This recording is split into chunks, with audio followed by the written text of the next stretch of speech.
So, you know, hopefully you'll find something from there. Cool. All right. So, any closing statements or questions? Things you want me to take back to the studio? Do you think you'll be taking something as big as Empire again, or do you want to focus more on something like Napoleon? Eric?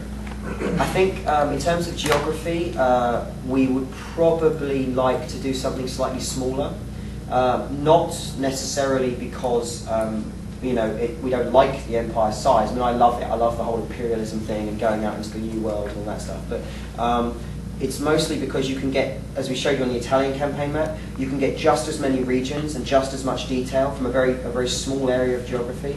And if that's fun to play and interesting, then that's what we do. So, you know, it's a bit of a toss-up, really. But I mean, certainly for this, our impression has been that it actually worked quite well to do a kind of a smaller area but blow it up. And it's quite interesting in that respect. So I think that's probably the direction we'll go in. And that was kind of like in Medieval 2. There's a lot more regions. Like I noticed when I played in Empire, I like conquered the French settlement. All of a sudden, I just got like the whole entire French country. There's a couple of things about that, whereas like obviously in Napoleon, the French consists of a lot of much smaller kind of provinces in the north and the south and east, but there is a very large chunk of France called the Ile-de-France, which is of course where Paris is, where essentially you conquer that and you are in control of a very large swathe of the country. But then all the kind of sea-facing and port-facing stuff is separate regions and everything else. So you'll find that Napoleon's a bit more detailed in that respect because of the focus he paid to it in terms of the micro kind of regions. Yeah. So you should find that there's quite a lot to be fought over. More interesting for me on the Napoleon side is the way that the geography links in. So you know, you'll find 2 or 3 regions which are really good choke points to stop armies coming in from the east, or that allow you to kind of jump off into the east from the west. And those become very key regions to fight over. We've also got, for the first time, resources in regions. So you'll get certain regions which gives you a faction-wide bonus to things like your cavalry or your artillery or something like that. Those regions become hotly contested in the middle of the game, especially if you've got the tech tree to kind of use them properly. So in that sense, you might find that you find 2 or 3 key regions which are more important than the others. Again, just the idea is there to give a bit more gameplay, a bit more arm wrestle. So in the Grand Campaign, I think I saw like it was the whole world went from like Britain all the way to China or something. In the European side. Yeah. It extends geographically as far as kind of the center and east of Russia, with a chunk of the Middle East kind of in there. But it doesn't go much beyond that. That's not to say that we won't in future. Yeah. But the playable faction is pretty much like the 6th coalition thing. And playable factions at the moment, you've got each campaign allows you to have different playable factions. So for example, if I'm multiplayer in the Egyptian campaign, then I can be the Ottomans. You can't play as the Ottomans in the Grand European campaign. Yeah. Right? In the Grand European campaign, you can play, if you play the campaigns of the coalition, you can be Great Britain, Prussia, Austria, Russia. If you play obviously as France, then you can be France in that campaign.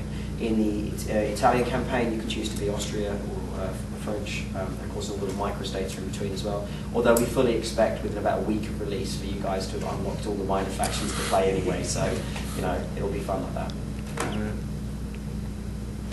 Cool. Cool. Well. Excellent. Well, guys, thank you again so much for your time, for taking the time to come in from wherever you've been and play the game. And hopefully you've enjoyed it. And like I say, it's out very soon. So February 23rd, right? Yeah, 23rd. 23rd. Yeah. Awesome. Thank you for coming out as well.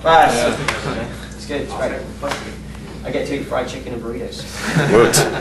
I'm a happy man.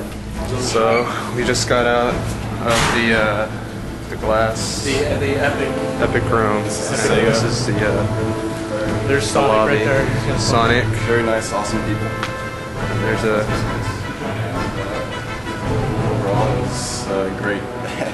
Great experience. It's a great experience. The Napoleon Total War event. No, not beta test.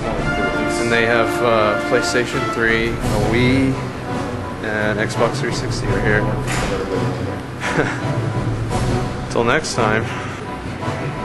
What would you say that was like? Yeah. Yeah, how about we travel? We'll travel and. So what do you think about it, sir? It's pretty impressive. I wish I wasn't a noob because it was great. I mean, you get a free game, you get free burritos. What more can you ask for? no, nothing more. but on a serious note, it was. I mean, it was. Oh, remember, it was a great they don't footage. allow filming out. That bodyguard's So gonna pwn you. we'll have to turn off the cameras. Alright. So Before we get pwned by the door, bye-bye everyone. until next time. in the We did it. forest. We have infiltrated. May Napoleon be with you. Hello everybody, this is Crue Night, and I just want to tell you that they didn't allow us to film any game content or take any screenshots because they didn't want any game content to go out. Instead of gameplay content, I'll just give you this. I mean, this is better than game content. Just look at that. Look at this game content. Look at the game Oh my gosh, content. right before. Oh my gosh. Oh my gosh, we broke through. Look at this. Look at that. France wins. What do you know? France wins. Look. Look.